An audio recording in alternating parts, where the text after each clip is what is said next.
नमस्कार दोस्तों। सबसे पहले वीडियो को ज़रूर लाइक कर दें दोस्तों, ताकि यूट्यूब औरों को भी ये वीडियो रेकमेंड करे जो कैंपस एक्टिववेयर में निवेशित हैं या निवेश की सोच रहे हैं। और चैनल को सब्सक्राइब करके ऑल नोटिफिकेशन दबा दीजिएगा, ताकि इसी प्रकार के स्टॉक स्पेसिफिक वीडियोस आपके नोटिफिकेशन बार पे आते रहें। और किसी स्टॉक में आपको चर्चा कराने की ज़रूरत है, सो प्लीज़ उस स्टॉक का नाम कमेंट बॉक्स में ज़रूर रखिएगा। जो आज का वीडियो है और वो है कैंपस एक्टिववेयर। देखिए, एक एक करके चर्चा करेंगे। देखिए, Q1 कैसे आए हैं और मेन क्रक्स और जो एस्पिरेशनल मार्जिन है कैंपस, जो आने वाले समय में बहुत ज़्यादा फोकस करने वाला है, स्पेशली जो दिसंबर क्वार्टर आएगा इसका उस समय, तो इन तमाम चीज़ों में चर्चा करेंगे बहुत ही स्पीड वे में। सबसे पहले देखते हैं। देखिए, यहाँ पे लिखा है 48% जो रेवेन्यू कंट्रीब्यूशन कर रहा है वो डायरेक्ट टू कंज्यूमर चैनल के थ्रू आ रहा है दोस्तों Q1 में, जो पहले 46.4% था। ओके, अब आगे अगर मैं आपके साथ चर्चा करूं, 24,000 प्लस 24,000 ज़्यादा रिटेलर अक्रॉस हो चुके हैं 6.5 सिटीज़ में, 28 स्टेट्स में। 5.8 मिलियन पेयर्स उन्होंने बेचे हैं Q1 फाइनेंशियल 25 में, जो 5.6 थे मिलियन पेयर्स ऑफशोल्ड किए थे Q1 में। यानी ईयर ऑन ईयर भी आपके यहाँ समय बढ़ोतरी देखने को मिल रही है। एनुअल असेंबली कैपेसिटी वो 35.7 मिलियन पेयर्स हो चुकी है। ओके, 17% का return on capital equity company ने दिखाया है। रेवेन्यू फ्रॉम ऑपरेशन देखेंगे तो Q1 में आप देखेंगे तो 339.2 करोड़ का रहा है। ईयर ऑन ईयर ये डी ग्रोथ है 4.1% की। Q1 फाइनेंशियल 24 में आप देखेंगे तो ये 353.8 करोड़ रुपीस थी। ओके, और यही कारण है कि यहाँ पे आप देखेंगे तो डी ग्रोथ की यहाँ बात कही जा रही है। एबिटा ये रहा, प्रॉफिट आफ्टर टैक्स, इसके ऊपर हम एक एक करके आएंगे। ओके, आगे बढ़ते हैं। ये कुछ बिजनेस हाइलाइट्स हैं जो हम क्विकली लेकर के चलेंगे। रेवेन्यू देखिए, ये इस बार आए हैं, ये माफ़ी कीजिए, ये Q1 पिछले क्वार्टर में थे, ये Q4 फाइनेंशियल ईयर 25 का है। Q4 फाइनेंशियल ईयर 25 का है और एक Q1 ऑफ फाइनेंशियल ईयर 24 का है दोस्तों। ईयर ऑन ईयर बेस में आप देखेंगे तो यहाँ पर आपको -4.1% दिखेगा, और मुझे लगता है ये गलत है। ये Q4 ऑफ फाइनेंशियल ईयर 25 तो नहीं होना चाहिए, ये Q4 ऑफ फाइनेंशियल 24 होना चाहिए। ठीक है, क्योंकि वो तो अभी आया ही नहीं है। ओके, तो ये चीज़ें हैं। ईयर ऑन ईयर आपको यहाँ गिरावट देखने को मिल रही है। क्वार्टर बेस पे आप देखेंगे 6.8% गिरावट है। हर जगह आपको यहाँ पे डी ग्रोथ देखने को मिल रही है। ठीक है, ये कुछ आप हाइलाइट्स हैं, इसे पॉज करके आप पढ़ सकते हैं। इसको मैं इतना चर्चा इसलिए नहीं कर रहा हूँ क्योंकि इलेबोरेट बेसिस में आपको थोड़ी देर में यहाँ पे चर्चा मैं करवाऊंगा। ठीक है, बट मुझे लगा ये अच्छी चीज़ है तो यहाँ रोक पॉज करके आप इसे पढ़ना चाहें तो पढ़ सकते हैं। आगे बढ़ते हैं। ये whiteness present across price segment, ये मुझे अच्छा इसलिए लगता है इसका ग्राफ, ताकि आपको समझ में आए कि आप किस प्राइस सेगमेंट के लिए कैंपस में निवेश कर रहे हैं। देखिए, 47.6% जो है 1,000 के नीचे के प्राइस वैल्यू में आपको देखने को मिल रही है। ये फाइनेंशियल 19 का है, ये 24 का है, जो अब घट करके 26.9% हो गया है। ठीक है, ये पहले था, ये घट के अब ये देखिए धीरे धीरे कैसे चेंज हो रहा है। अब जो 1,000 से 1,500 के बीच में आप देखेंगे तो ये 21% हो गया था पहले, जो अब बढ़ करके 26% हो गया है। और 1,500 से भी ऊपर फाइनेंशियल 19 में 31% था, जो बढ़ करके 47.3%। यानी मार्जिन जो मैंने आपसे पहले कही थी ना, कंपनी जो मार्जिन में फोकस कर रही है, जो एवरेज सेलिंग प्राइस है उसे लगातार जो बढ़ाने की कोशिश कर रही है वो ये है। और ये तमाम चीज़ें आपको यहाँ पे देखने को मिल रही होंगी दोस्तों। ये रहा कैंपस, ये है रिलैक्सो, बाटा, तो ये तमाम प्रकार की चीज़ें हैं।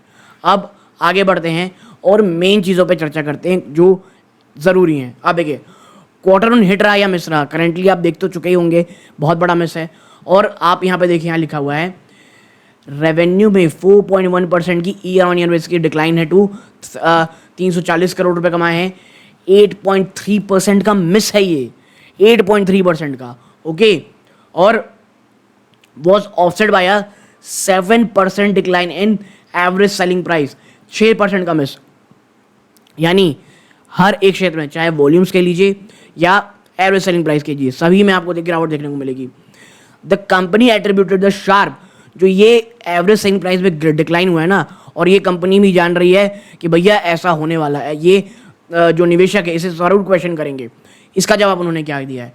उन्होंने इसका जवाब दिया है हायर सेलियंस ऑफ ओपन फुटवेयर, जो ओपन फुटवेयर है उसमें बहुत ज़्यादा बिक्री हुई है, जिसके कारण इस प्रकार की गिरावट देखने को मिल रही है। और मैनेजमेंट ने ये नोट किया है एक म्यूटेड डिमांड एनवायरनमेंट है दोस्तों, चाहे आप रूरल कह लें या सेमी अर्बन एरियाज में कह रहे हैं, owing to general election and muted footfalls due to an intense summer season. देखिए ये बात मैं मानता हूँ, ये जो क्वार्टर है ना इसमें बहुत सारी निगेटिविटी तो रही। पहला आपके जो हीट वेव है उसने बहुत परेशान किया। दूसरा जो आप कह सकते हैं इलेक्शन है उसने भी बहुत ज़्यादा एक कहते हैं प्रेशर दिलाया। तो ये बात तो मैं मान सकता हूँ, ये जो क्वार्टर है इसे आप थोड़ा सा मैं कहूँगा एक मार्जिन ऑफ एरर दे सकते हैं कि भाई ये चीज़ें हुई थी, और मैं इस चीज़ को अग्री करता हूँ। ओके, आप देखिए जो ग्रॉस मार्जिन है उसमें कंपनी ने 310 बेसिस पॉइंट की क्वार्टर ऑन क्वार्टर में बढ़ोतरी की है टू 53%। एम्प्लॉय कॉस्ट वो भी ऊपर रहा है 20.8% ईयर ऑन ईयर और 5.6% quarter on quarter to 287 million. तो इसे आप 28 करोड़ रुपए कह सकते हैं। ठीक है, लेड बाय हायर हेडकाउंट और इन्फ्लेशन। ठीक है, एम्प्लॉय कॉस्ट में रीजन क्यों भैया, इन्फ्लेशन बहुत ज़्यादा है और हेडकाउंट हाई है। अब इन्फ्लेशन हाई और कॉग्निजेंट ने कई लोगों को 1% हाइक दिया है। आप समझ रहे हालात क्या आईटी इंडस्ट्री के। ठीक है, इतना ही नहीं, Campus choose not to pass on wage inflation through price hike. और कैंपस ने ये काम किया कि जो प्राइस हाइक हुई इन्फ्लेशन के कारण उसे कस्टमर को पास ऑन नहीं किया और उसका खामियाजा उसे भुगतना पड़ा है। ठीक है, एबिटा में decline by 21.8% year on year to 517 million rupees, 51 crore आप कह सकते हैं। 13% का ये मिस है। एबिटा मार्जिन उसमें भी कॉन्ट्रैक्शन देखने को मिल रहा है। प्रॉफिट बिफोर टैक्स पैट में भी 20% गिरावट है year on year, profit before tax में 19% गिरावट है, प्रॉफिट आफ्टर टैक्स में ईयर ऑन ईयर, और ये 8 से 9% एस्टिमेट के भी नीचे था। ठीक है, तो आप समझ सकते होंगे ये किस प्रकार के इश्यूज हैं। देखिए जो डायरेक्ट टू कंज्यूमर ऑनलाइन है उसमें 5% डिक्लाइन देखने को मिल रही है year on year, as 25% growth देखने को मिल रही है मार्केट प्लेसेस में, was offset by 40% decline in B2B models. और डायरेक्ट टू आप कस्टमर कंज्यूमर ऑफलाइन में आप देखेंगे 10% का जंप आया है ईयर ऑन ईयर, 8% ग्रोथ हुआ है। ठीक है, जो रेवेन्यू मिक्स आया है दोस्तों कैंपस का, उसमें जो विमेन है वो 23% का जंप दिखाई है वर्सेस 20% ऑफ जो फर्स्ट क्वार्टर फाइनेंशियल 24 में था। जो रेवेन्यू मिक्स रहा है सब 1000 के नीचे, वो point stood at 30%, 300 base point की ईयर ऑन ईयर बेसिस में जंप है। और जो 1 से 1,500 रुपए का है उसमें 30% का जंप है, 500 बेस पॉइंट का जंप ईयर ऑन ईयर दोस्तों। ठीक है, तो ओवरऑल जो भी चीज़ें हैं चाहे प्राइस रेंज हो, तमाम चीज़ें हो, वो आपको यहाँ समझ में आ गई होंगी। ओके, अब आगे बढ़ते हैं। आने वाले समय में यहाँ से कुछ फॉरवर्ड ग्रोथ जो देखने को मिलेगी वो थोड़ी अच्छी होगी ऐसा कहा जा रहा है। क्यों, देखिए मैनेजमेंट ने हाईलाइट किया दोस्तों कि 3% का वॉल्यूम ग्रोथ आपको देखने को मिलेगा। दिन भर वॉल्यूम ग्रोथ जो है देखने को मिलेगा अमिड चैलेंजिंग बैकड्रॉप। और यार ये चैलेंजिंग बैकड्रॉप फुटवेयर कंपनीज के लिए ख़त्म ही नहीं हो रहा है। और एज ए इन्वेस्टर आप इतने बड़े डिलेमा में हो कि कोई बहुत बड़ी ग्रोथ देखने को नहीं मिल रही है, वैल्यूएशन बड़ी एक्सपेंसिव चल रही है। मतलब आप रिलैक्सो को देख लें, आप देख लें कैंपस को देख लें, इतने महंगे वैल्यूएशन में ट्रेड कर रहे हैं और गिरावट हो ही नहीं रही है स्टॉक प्राइसेस में। इसीलिए कैंपस, मुझे याद है जब ये बहुत भयंकर गिरावट देखकर मैंने दिखाया था 200 से लेकर के 230-40 के बीच में एक अच्छी बाइंग हो सकती है, और जो लोग वहाँ खरीदे होंगे वो एक काफ़ी अच्छे लेवल में होंगे। और अब आने वाले समय में 300 to 330, मैं इसकी और चर्चा करूंगा लास्ट में, तो उसमें वहाँ पे आके चर्चा करेंगे। लोअर वेडिंग डेट्स और फुटफॉल्स, ठीक है, was driven by higher sale of open footwear. जो देखिए जो क्लोज फुटवेयर होते हैं जहाँ पे हाई मार्जिन होते हैं, ठीक है, स्पोर्ट एथलेजर जो स्पोर्ट्स वेयर होते हैं वहाँ पे मार्जिन बहुत हाई रहते हैं, लेकिन वेडिंग्स उतनी हो नहीं रही हैं और जो फुटफॉल्स हैं वो कम हो रहे हैं, वेडिंग फुटफॉल्स कम हो रहे हैं, जिसके कारण आप देखेंगे कि जो ओपन फुटवेयर है वो ज़्यादा बिक रहे हैं। वहाँ पे आपके सेल्स के नंबर तो बढ़ते हैं बट मार्जिन उतने नहीं रहते। और इस चीज़ को हटाने के लिए दोस्तों देखिए, वाइल जो एवरेज सेलिंग प्राइस है उसमें थोड़ा दबाव तो बढ़ा है फर्स्ट क्वार्टर में, लेकिन कंपनी एक्सपेक्ट ये कर रही है कि जो ASP का जो ट्रेंड है एवरेज सेलिंग प्राइस का वो इंप्रूव होते आपको दिखाई देगा। क्यों? कि जो ओपन फुटवेयर की जो मिक्स है वो नॉर्मलाइज होगी। और देखिए मेन ये है कि जो सितंबर क्वार्टर आने, जून के बाद जो सितंबर क्वार्टर आएगा वहाँ पर भी आपको थोड़ा दबाव देखने को मिलेगा। रीज़न, मॉनसून हैवी रेन जो पूरे भारत में ज़बर अच्छी खासी हुई है उसके कारण जो क्लोज फुटवेयर है उसमें सेल में आपको थोड़ा इशू देखने को मिलेगा। और ये कंपनी कह रही है कि जो डिमांड है पोस्ट मॉनसून वो आपको बढ़ती दिखाई देगी। और सबसे इंपॉर्टेंट जो मुझे लगता है इस पूरी वीडियो में समझना पड़ेगा, अगर आप एक लॉन्ग टर्म है भैया, जो BIS फंड है उसके कारण क्या हुआ है, देखिए शॉर्ट टर्म में तो बहुत इशू आ रहे हैं क्योंकि जो आप कह सकते हैं जो नॉन BIS इन्वेंट्री है उसको खत्म करने के लिए जो स्मॉलर प्लेयर्स हैं वो ह्यूज डिस्काउंट दे रहे हैं अपने, ठीक है। लेकिन जो चीप और फेक चाइनीज इंपोर्ट थे उसमें बहुत भयंकर डिक्लाइन आ रहा है, ठीक है। इसके साथ ही साथ कैंपस ये एक्सपेक्ट कर रहा है कि जो डोमेस्टिक इंडस्ट्री है दोस्तों वो नॉन BIS सिस्टम इन्वेंट्री एक बार क्लियर हो जाएगी ना, उससे बहुत ज़्यादा उसे बेनिफिट होगा। और ये जून 25 तक अलाउ किया गया है, जून 25 मतलब नेक्स्ट ईयर के 25 तक, ओके।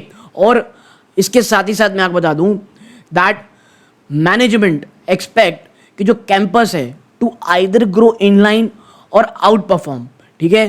कैंपस या तो जिस तरह बढ़ रहा है वैसे बढ़ेगा या आउट परफॉर्म करेगा स्पोर्ट्स और एथलेजर फुटवेयर कैटेगरी में, जो फाइनेंशियल 25 के अंत तक लो डबल डिजिट से ग्रो कर सकते हैं। और मैनेजमेंट 17 से 18% के मार्जिन को पाएगी, ऐसा उनका कहना है, ठीक है। तो ये चीज़ें हैं। और देखिए ये रहा स्पेशल कॉन कॉल। अब मुझे ऐसा लगता है हमने तमाम चीज़ें अब ऑलरेडी चर्चा मैं यहाँ कर चुका हूँ, बट अगर आप पॉज करें क्योंकि हाँ ये एक चीज़ है रीजन वाइज कमेंट अगर आपको पढ़ना है तो देखिए Q1 में आप देखेंगे जो नॉर्थ इंडिया है वहाँ पे आपको डिक्लाइन देखने को मिलेगा टू 38%, जो क्वार्टर फॉर एक साल पहले 41% था। तो नॉर्दर्न पार्ट में आपको कमी देखने को मिल रही है। सदर्न और वेस्टर्न जो ग्रू है वो 4% बढ़ा है ईयर ऑन ईयर, जबकि जो ईस्टर्न पार्ट है उसमें इंक्रीज देखने को मिल रहा है 18% की, 10 बेसिस पॉइंट की year on year, and centre increase to 8%, ठीक है। तो ये आपका जो सेगमेंट वाइज है वो चीज़ें दिखा रही हैं। बाकी देखिए हमने तमाम चीज़ें ऑलरेडी चर्चा कर ही ली है। अब अगर मैं बात करूं आपके सामने किस चीज़ की भैया, नंबर्स की लेवल्स की, तो देखिए ये जो प्रीवियस वीक में ट्रेडिंग हुई थी उसके हिसाब से कैलकुलेट किए गए पिवट लेवल्स को। अगर हम अभी भी ट्रेंड बुलिश है दोस्तों, टेक्निकल टर्म में मूविंग एवरेज में बेरिश हो गया है, टेक्निकल इंडिकेटर में अभी भी बुलिश है, और मूविंग एवरेज क्रॉसओवर्स में अभी भी बुलिश है। सिंपल मूविंग एवरेज देखेंगे तो 5 डे से तो स्टॉक अभी नीचे ट्रेड कर रहा है, 10 डे के नीचे ट्रेड कर रहा है, लेकिन 20, 50, 100 और 200 के ऊपर ट्रेड कर रहा है, ठीक है। माफ कीजिएगा 100 के नीचे ट्रेड कर रहा है, बाकी 50, 20 के ऊपर ट्रेड कर रहा है। अब अगर बात करें हम फिबोनाची में, तो जो स्टॉक है अभी जो सेकंड सपोर्ट है उसके ऊपर ट्रेड कर रहा है, ठीक है। थर्ड सपोर्ट के ऊपर ट्रेड कर रहा है, सेकंड सपोर्ट के ऊपर है, और जो थर्ड ट्रेड आता है 274। और मुझे पर्सनली पूछेंगे तो मुझे लगता है कि जो 250 का लेवल है ना, ये कैंपस के लिए एक बहुत ज़्यादा निर्णायक साबित हो सकता है दोस्तों, ठीक है। तो एक छोटी सी एनालिसिस आप लोगों के साथ शेयर करनी थी। वीडियो अच्छी लगाओ, वीडियो को लाइक करके चैनल सब्सक्राइब जरूर कीजिएगा। ये इस वीडियो का अंत है। जय हिंद दोस्तों।